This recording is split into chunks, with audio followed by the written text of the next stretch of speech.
L'actualité en 3 titres. Ce lundi, à l'occasion d'une bénédiction de Pâques, le pape François a appelé la communauté internationale à agir pour les hommes et femmes persécutés, exilés, assassinés, décapités pour le seul fait d'être chrétiens. Le Sahara 2015 a ouvert ses portes vendredi dernier et le salon se poursuit. Dans cette édition, vous verrez combien la Côte d'Ivoire veut accroître sa production animale.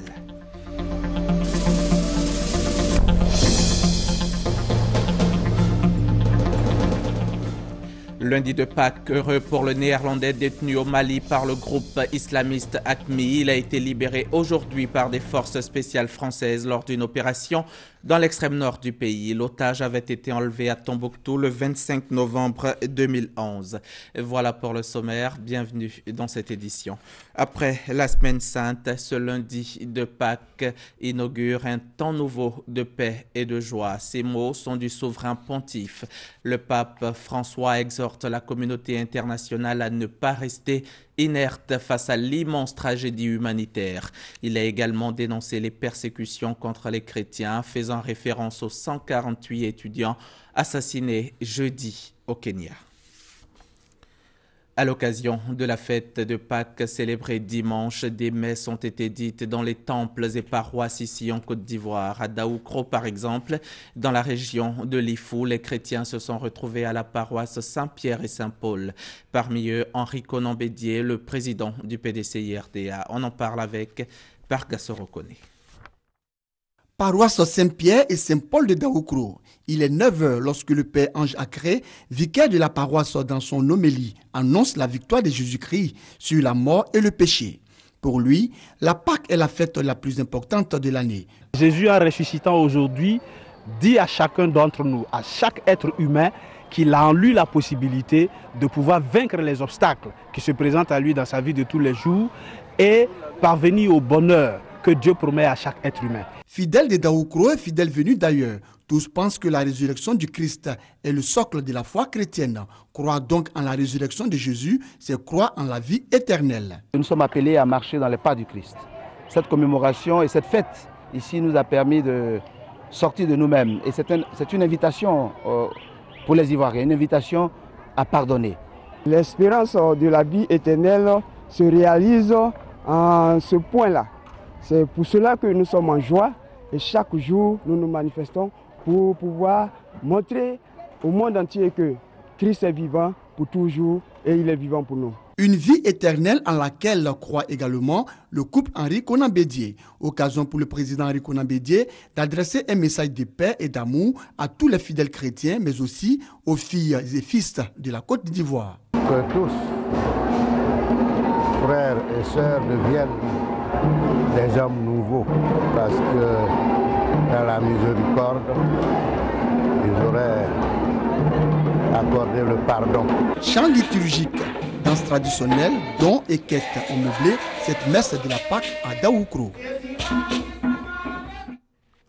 Vous le savez, la Pâque chez les Baoulés est célébrée de façon particulière. C'est bien plus que la commémoration de la résurrection du Christ. C'est un moment de retrouvailles et de réjouissance dans les villages et campements. Cette année encore, les populations du centre ont effectué nombreux le déplacement dans leurs localités respectives pour célébrer Pâquino.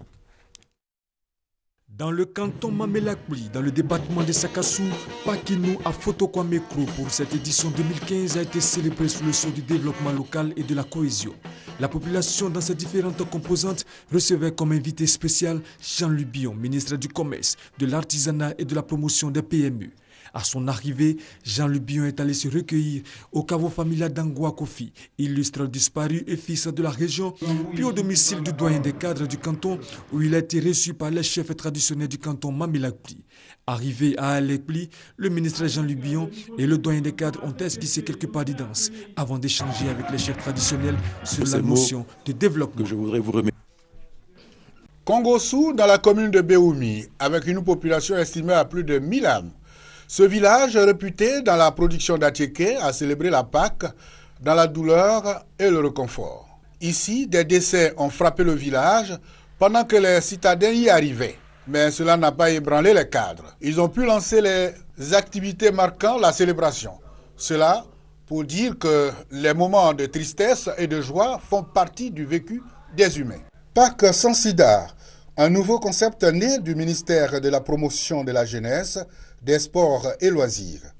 Pour son entrée dans les mœurs des populations rurales, surtout des jeunes fêtards, le ministère père de ce concept, avec l'appui de l'UNFPE, a confié la mission de la sensibilisation à ces structures décentralisées dont les responsables sont déjà à pied d'œuvre.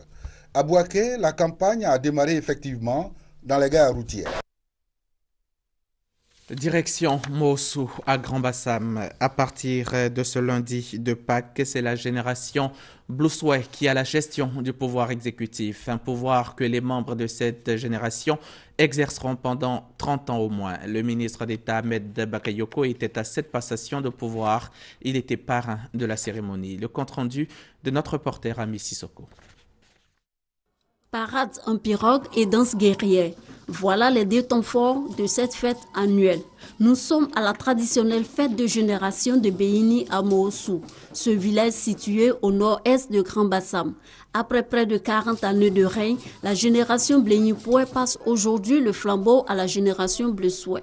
À partir de ce lundi de Pâques, c'est cette dernière qui va détenir le pouvoir exécutif à Moossou pendant au moins 30 ans. Ici à Moossou, on a tendance à dire que le roi règne, mais ne gouverne pas. C'est les générations qui gouvernent, qui ont le pouvoir exécutif, c'est-à-dire qui prennent les grandes décisions, les lois, tout ça là, c'est... De chaque génération découlent 4 classes d'âge ou catégories. Les Atimblés, les aînés, les Baoulés qui sont les chefs guerriers, les Djamiens Mélembe, les Kadis et les Djamiens, les Benjamins. Le ministre d'État, ministre de l'Intérieur et de la Sécurité, parrain de la cérémonie, a été fait membre du Djamien Mélembe, la 3e classe d'âge. Ce qui lui a valu une prestation avec les autres membres de cette catégorie.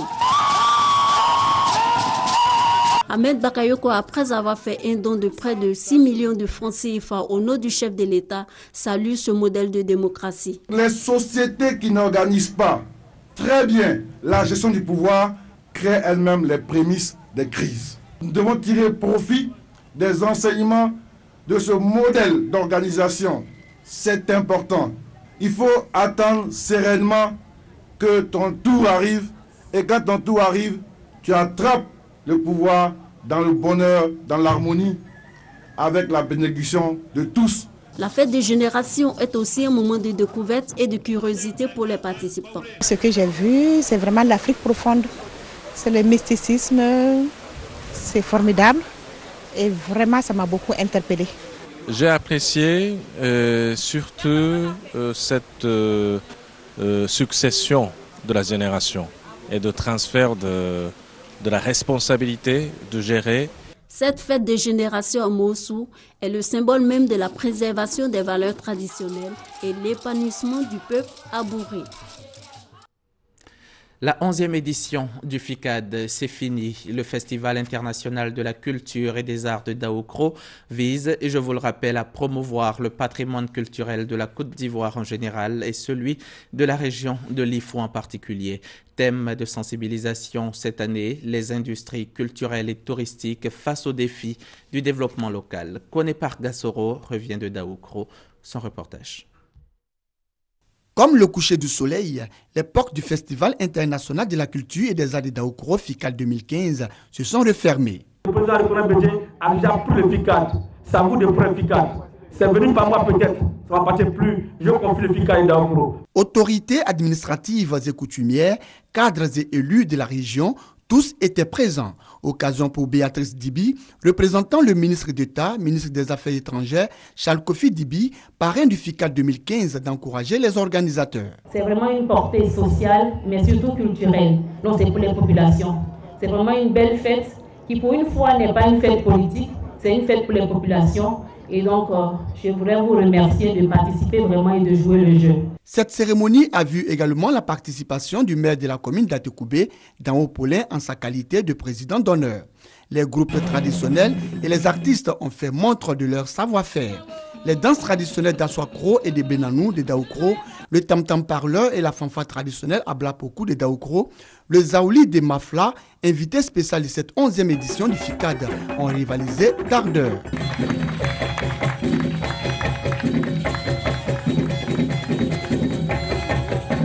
Une grande parade carnavalesque qui a vu défiler Majorette, partenaire, fils d'anciens combattants, mais surtout le roi du carnaval, a mis fin à cette cérémonie de clôture du FICAD 2015. Rendons-nous maintenant au Sahara, le Salon international de l'agriculture et des ressources animales d'Abidjan. Le Mali était à l'honneur aujourd'hui. Ses atouts agro-pastoraux ont été présentés ce matin au grand public. Juliette Ouéa y était pour RTI 1. On regarde.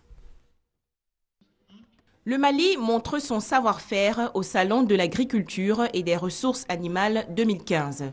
Il s'agit de présenter ses richesses agro-pastorales et également de nouer des partenariats avec des investisseurs étrangers.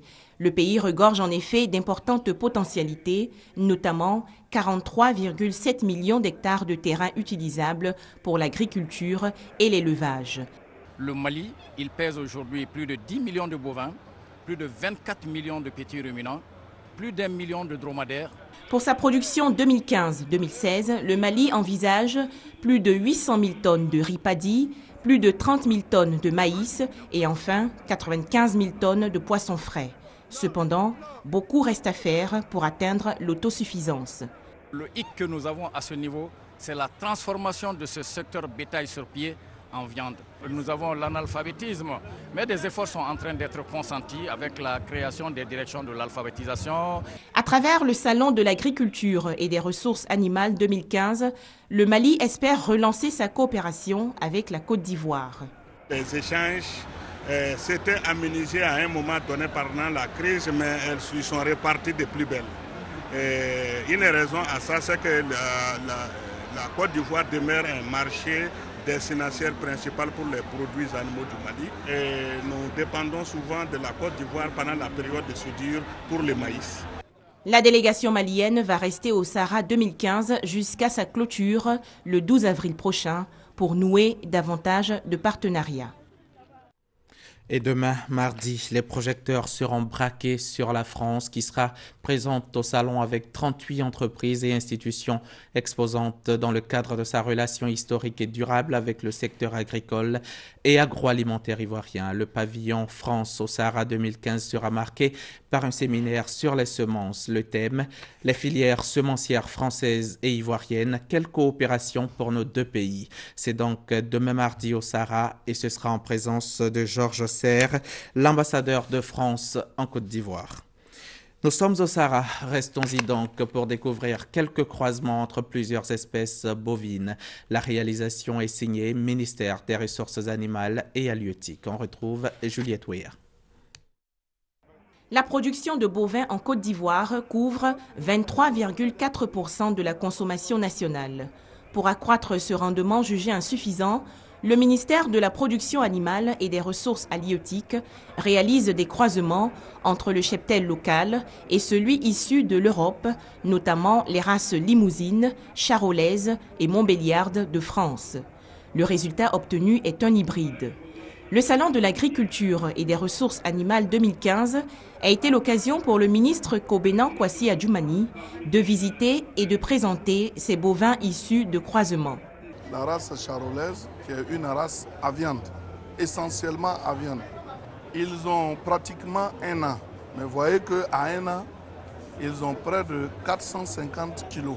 Les limousines qui sont à côté de moi sont également une race à viande. Les montbéliardes sont une race mixte. Elles produisent de la viande, mais elles produisent beaucoup de lait. Nous avons fait des croisements. Ça nous a donné aussi des types d'animaux robustes, même s'ils ne peuvent pas égaler ceux qui sont arrivés d'Europe, mais il y a une ressemblance telle que nous sommes déjà satisfaits. La Côte d'Ivoire a également réalisé des croisements entre son cheptel et l'Azawak, race bovine du Niger, reconnue pour sa capacité d'adaptation aux conditions climatiques difficiles. Le ministère de la Production animale et des Ressources halieutiques rassure que ces différents hybrides pourront à leur tour se reproduire. Après cette phase de croisement, les bovins obtenus seront rétrocédés aux éleveurs du Nord, cette région disposant de nombreux atouts favorables à l'élevage de bovins. Reportage signé Juliette Oueya du service économie de la rédaction. Adama Kone du même service, lui, nous apprend que plus de 650 000 emplois ont été créés en 2 ans dans le monde agricole en Côte d'Ivoire. 60% de la population active ivoirienne travaille dans le monde agricole. Dans le programme national d'investissement agricole PENIA, il est prévu la création de 2 400 000 emplois. En 2 années d'exécution de ce programme, les résultats sont palpables. Nous avons également fait le choix de relancer l'investissement agricole à travers un cadre de référence unique, le Programme national d'investissement agricole, le PENIA, d'un montant de 2040 milliards de francs CFA, c'est-à-dire plus de 4 milliards de dollars sur 5 ans. Nous sommes déjà à plus de 50% de mobilisation des investissements en seulement 2 années d'exécution de ce programme. Cela montre le regain d'intérêt des partenaires techniques et financiers ainsi que du secteur privé national et international pour le secteur agricole de notre pays. Nous avons créé pendant cette période précisément 656 456 emplois dans ce secteur, le domaine agricole à l'UTI. Il est clair que l'agriculture est un grand secteur pourvoyeur d'emplois. Cela peut s'apprécier à 3 niveaux. D'abord, le besoin de main-d'œuvre dans l'exploitation des plantations, ensuite dans la transformation et enfin la promotion commerciale des produits sortis d'usines. L'enthousiasme créé autour de l'industrialisation des produits agricoles donne de l'espoir à la création d'emplois. 30% de la richesse nationale ou produit intérieur brut PIB proviennent de l'agriculture. Mais les produits manufacturés ne génèrent que 3% du PIB. Un défi que le gouvernement veut transformer en avantage, en passant d'une économie primaire basée sur la vente des produits bruts à une économie agricole secondaire où l'agribusiness vient donner un nouveau souffle au secteur agricole. C'est que la richesse se trouve dans la valeur ajoutée. Tenez, 100 grammes de cacao coûtent en moyenne 80 francs CFA. Ces 100 grammes transformés en chocolat donnent une tablette de gamme moyenne de 900 francs CFA, soit plus de 10 fois plus cher que le produit brut. L'agro-industrie est assurément le socle d'une politique de lutte contre le chômage. Un chocolatier français a déjà annoncé les couleurs. Il ouvre son usine le 18 mai prochain, en Côte d'Ivoire. Voilà pour le chapitre Sarah, le salon de l'agriculture et des ressources animales d'Abidjan qui bat son plein.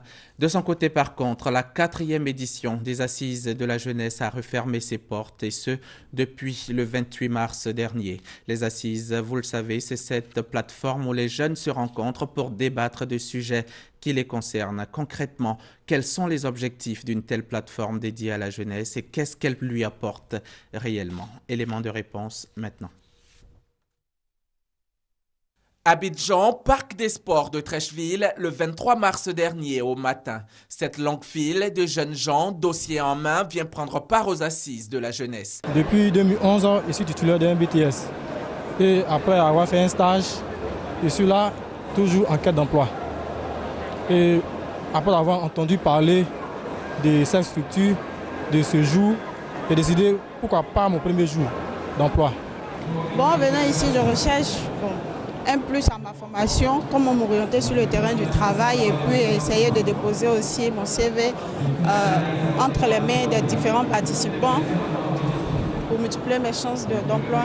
Si Jean-Fabrice et Prisca sont en quête d'emploi, Abel, lui, a déjà tourné cette page depuis 2013. En moins de 2 ans, 2 employeurs lui ont fait appel. Grâce aux assises de la jeunesse de 2013 qui m'a permis d'avoir d'abord d'un premier temps un emploi dans un cabinet et ensuite être débauché par un autre cabinet à San Pedro. Je suis vraiment à l'aise. Les Assises, c'est un forum qui réunit les jeunes autour de problématiques qui les concernent. Un forum au cours duquel il y a des débats, des salons tels que le Carrefour de l'Emploi, où les jeunes viennent saisir des opportunités de stage, d'emploi ou de formation. Cette plateforme de rencontre des jeunes a connu sa première édition en 2009. Depuis lors, que de temps écoulé, que d'innovations et que de résultats appréciables. Nous avions tablé sur 1 millier d'offres d'emploi ou de stages.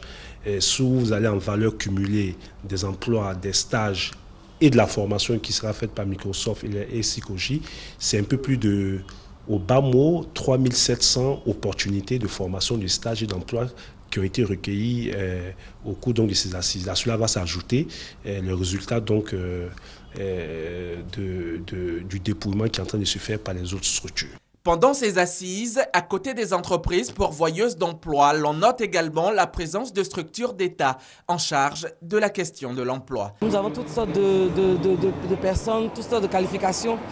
Les diplômes varient, ça part de cycle ingénieur, de master, de maîtrise aussi, jusqu'à ceux-mêmes qui sont au niveau bac, qui viennent jusqu'à nous pour savoir qu'est-ce qu'on peut faire pour eux dans le domaine de l'emploi. L'AGEP est à l'aise parce que nous avons nos cibles en face et avec qui nous pouvons échanger aisément.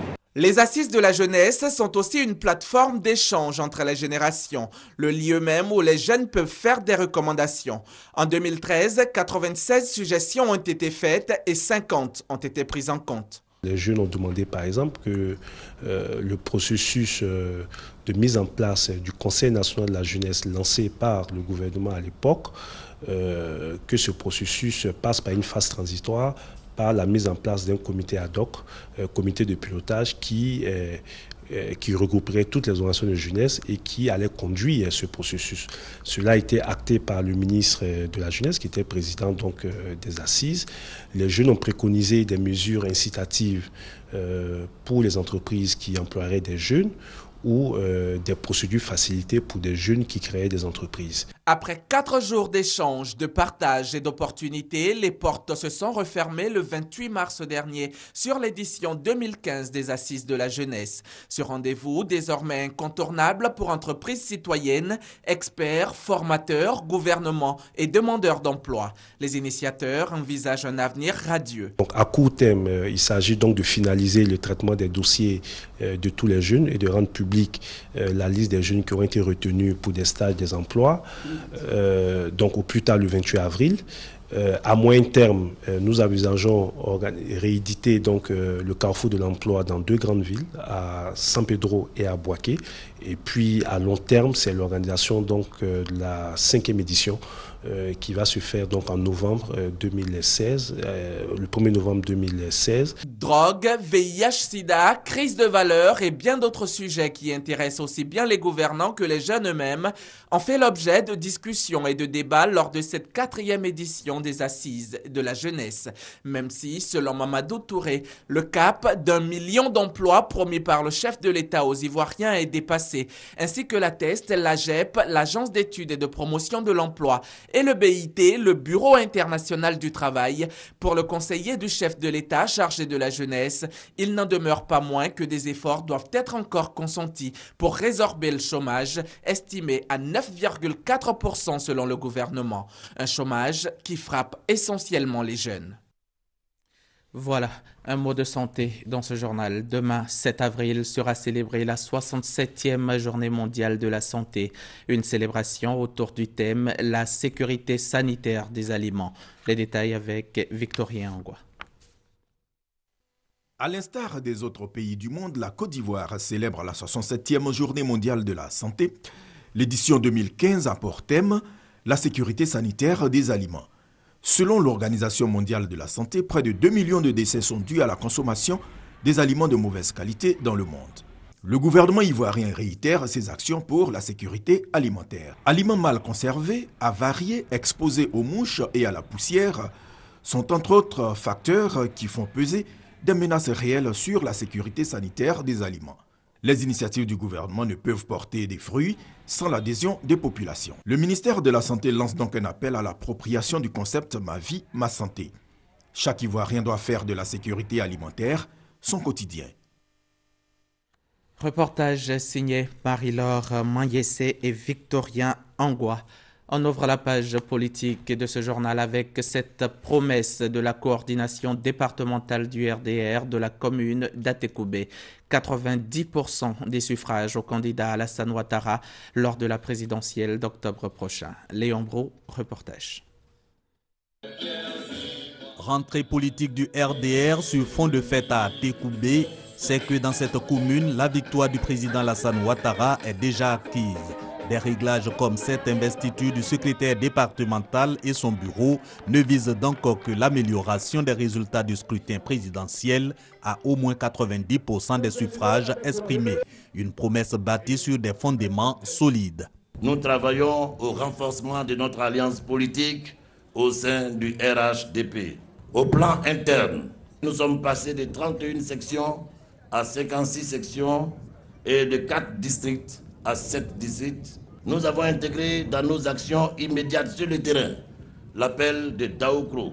Parrain de cette rentrée politique, le ministre d'État, secrétaire général de la présidence, Amadou Gon Coulibaly. Dans son message livré par son représentant, il exhorte encore au travail. Même son de cloche sur l'invité surprise de la cérémonie, le secrétaire général par intérim du RDR. Je voudrais lancer un appel à nos structures de base, ici à Tekoubé, de vous rassembler dans une union de cœur et d'esprit et faire bloc autour de votre départemental pour les enjeux. Ces défis, ce sont notamment la réélection effective du mentor du RDR à la majorité écrasante. Sur la question, Amadou Soumaoro rend hommage au président Rikona Bédié du PDCI RDA et ceux des autres partis membres du RHDP pour avoir choisi Alassane Ouattara comme leur candidat, ce qui achève de convaincre sur l'efficacité du remède Alassane Ouattara pour l'émergence du pays